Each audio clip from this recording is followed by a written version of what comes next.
Nah, Doa dulu boleh Ibu? Doa dulu apa itu penyegaran, berdoa dulu ya. Ibu aja Iya. yang ini mimpinnya Ibu Iya. Deda. Iya. Silakan Bu Ya, Deda. baiklah Ibu. Ya. Baiklah Ibu-ibu, sebelum mulai pembelajaran supaya materi yang kita dapatkan itu bermanfaat, marilah kita berdoa menurut agama dan kepercayaan masing-masing. Berdoa dimulai.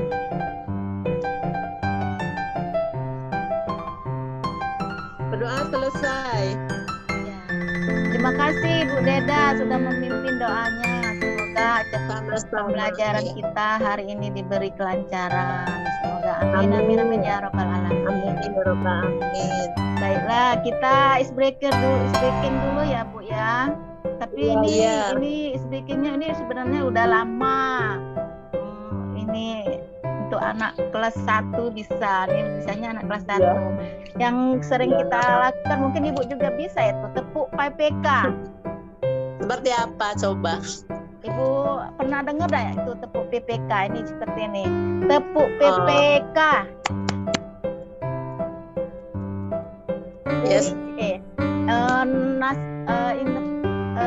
Religius, nasionalis, religius, gini ya? Religius, nasionalis, apa Bu? Lupa. Nasionalis, mandiri, gini mandiri. Kelihatan nggak kelihatan? Mandiri. Saya giniin ya. Mandiri, gotong royong,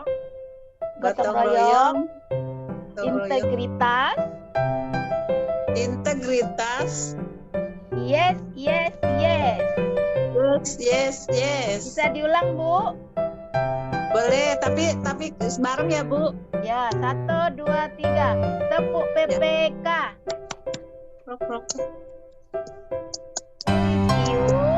Religius, nasionalis, mandiri, gotong royong, integritas, yes. Jadilah sama-sama. Ya baiklah, kita membuka pelajaran ini. Sebelumnya kita buka dulu tujuan kita belajar hari ini ya Bu ya. Setidaknya hari ini kita Ibu peserta bisa meningkatkan kompetensi mengenai komponen kurikulum, bisa mengenal memahami masalah komponen kurikulum dan bisa mengembangkannya di sekolahnya masing-masing. Nah itu tujuan kita untuk pembelajaran kita yang berjudul komponen kurikulum operasional di satuan pendidikan. Nah ini apa? Ini pragmatiknya Bu ya, pragmatiknya. Sudah mengenal susunan kurikulum operasional di satuan pendidikan. Iya. Baru Bu. Oh baru. Kadang lupa Bu. Iya. Kalau yang ini kan baru ya Bu ya. Iya baru. Terus untuk mempelajarinya banyak di dalam komponen yang kita akan bahas ini ya. Marilah kita lanjuti dengan mempelajari komponen yang ada di dalamnya. Oke, kita masuk ke intinya. Nah, di dalam komponen ini intinya pertama itu Bu ya, itu karakteristik satuan pendidikan. Berarti kita di sini menganalisis konteks yang dirumuskan karakter sekolah yang menggambarkan sekolah dalam hal peserta didik. Jadi yang di karakter sini peserta didik, sosial, budaya, guru dan tenaga kependidikan. Ya itu sebelumnya itu kita mendefinisi lah ya, mencari mengidentifikasi gitu ya karakter satuan pendidikan. Terus yang setelah itu ada visi, misi dan tujuan. Nah, visi kemarin itu sudah dibahas duluan ya. Tinggal ini aja lah Bu ya. Visi itu menggambarkan bagaimana peserta didik menjadi subjek dalam tujuan jangka panjang. Ya, visi ini sebenarnya jangka panjang Bu ini. Sekolah dan nilai-nilai yang dituju. Terus nilai-nilai yang di mendasar penyelenggaraan pelajar agar peserta didik dapat mencapai profil pelajar Pancasila. Jadi di sini yang diutamakan ini tentang profil pelajar Pancasila. Ibu sudah tahu ada berapa karakter profil pelajar Pancasila? 6 kalau nggak salah. Ada 6 ya. 6 Iya. dimensi. Ya, sudah tahu lah ya Bu ya, 6 dimensi. Nah, terus sudah ada visi, di sini jurusnya ke bawah ini misi. Misi ini berhubungan dengan visi.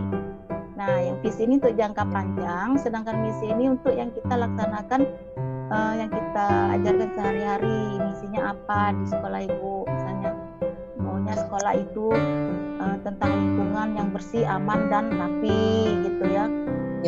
Iya.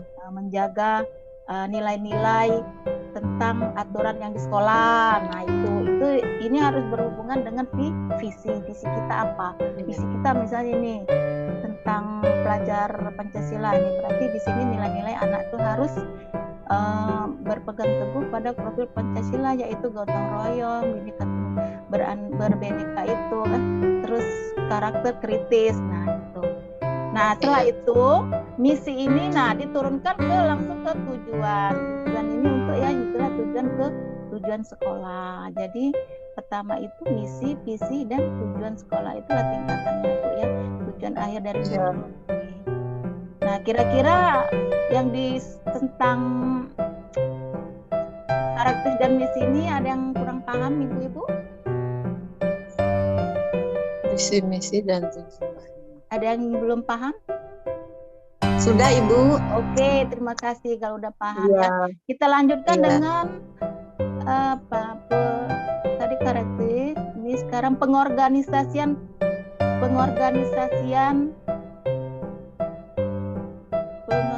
pengolahan pembelajaran. Nah, di sini.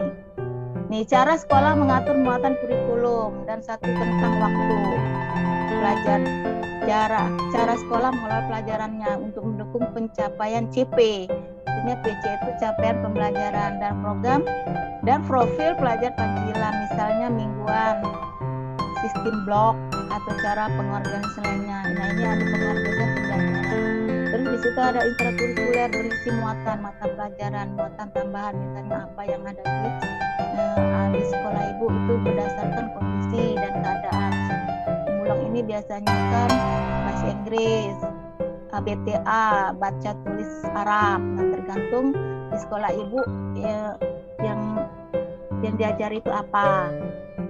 Terus proyek penguatan profil. Nah, proyek ini yang berarti khusus untuk penguatannya itu karakter bacanya harus berprofil Pancasila, menjelaskan pengelolaan proyek pengacu pada profil Pancasila dan tahun ajaran tersebut.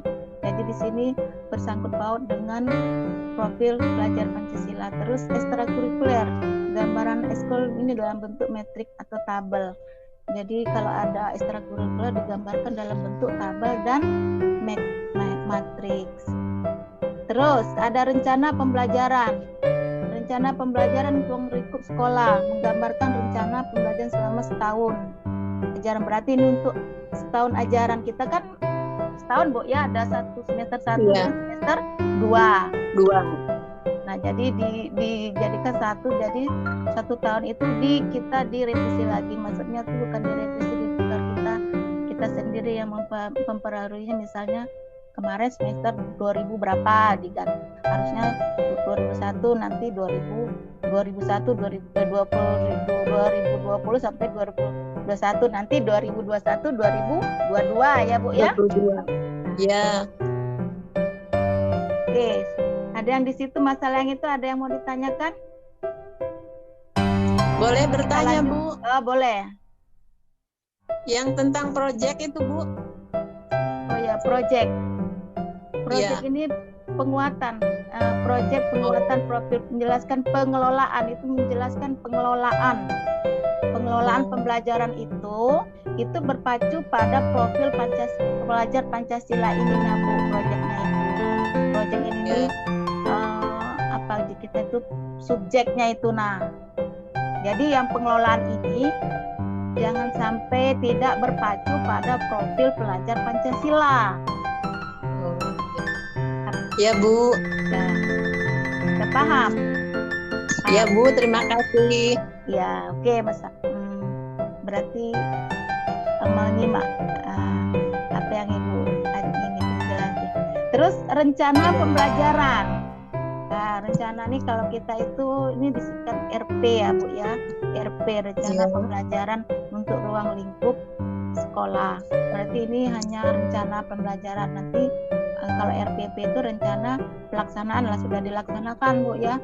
Ini baru rencana pembelajaran aja. Jadi dia menggambarkan rencana pembelajaran tuh selama setahun ajaran tuh itu apa isinya, itu mau di apa isinya, apa yang lama, apa kayak lama gitu kan.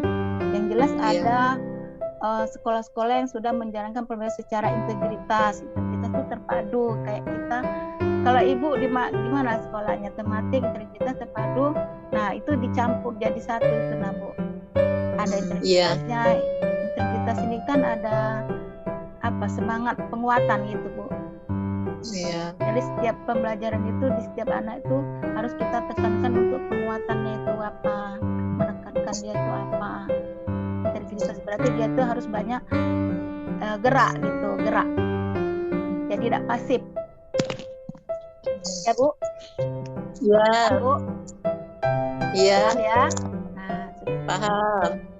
Terus pendampingan evaluasi dan pengembangan profesional. Nah, ini pendampingan evaluasi ini, yang evaluasi ini biasanya itu kepala sekolah itu ya.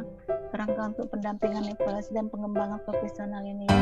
Itu kerjasama dia itu. Kita juga diikut sertakan. Ini evaluasi yang dilakukan untuk meningkatkan kualitas pembelajaran secara berkelanjutan di satuan pendidikan itu. Jadi setiap kita buat itu dievaluasi kan Bu. Iya. Apa yang belum dikembangkan juga gitu. Pelaksanaan dilakukan oleh para pemimpin satuan pendidikan secara internal dan secara dalam. Ya dilibatkan ya oleh pengawas, kepala sekolah, gitu. Dan terus yang guru dan tenaga pendidik yang melaksanakannya. Ini contoh-contoh, ini lampirannya. Contoh rencana ruang kelas, menggambarkan rencana pembelajaran dan pembelajaran per tema. Sekolah-sekolah yang sudah menjalankan pembelajaran secara integrasi ya, kita integritas itu ya. Terus serta penguatan profil ini banyak si daedahnya yang profil ini baru juga nih Pak Bu ya. Profil ini pelajar Pancasila. Ini kita ya perlu penjajakan juga nih ya Bu ya. Jadi sementara ini mengenai profil ini peserta didik itu harus di gangguan. Ini apa namanya tuh? Dikondisikan dengan lingkungan sekolah kita sendiri peserta didik itu. Terus referensi itu ya ada landasan hukum dan konsep dan karakteristik sekolah. Jadi harus ada landasan hukumnya. Ya gimana Bu penjelasan kita, pembelajaran kita mengenai komponen kurikulum ini gimana? Kira-kira sudah paham apa gimana? Cukup jelas Bu. Cukup jelas ya, oke lah Bu ya. Iya. Kalau memang sudah jelas, kalau seandainya belum jelas bisa nanti pertemuan kita berikutnya boleh ditanyakan lagi. Iya. Sudah mengenai komponen kurikulum ini, Ibu simpulkan lagi bahwa komponen kurikulum itu ada karakter. Yang pertama karakter, visi dan misi, tujuan, terus pengelolaan pembelajaran, rencana pembelajaran, pendampingan, evaluasi dan pengembangan profesional, dan ya lampiran yang harus dilampirkan juga lah yang ada yang mau dilampirkan, yaitu baiklah Bu Ibu, kita cukupkan sampai di sini dulu. Sebelumnya itu siapa yang mau membacakan doa untuk hari ini. Ya Ibu lagi Saya ya, lagi karena boleh, nggak Bu. ada, iya orangnya pada. Saya lagi, nggak apa-apa.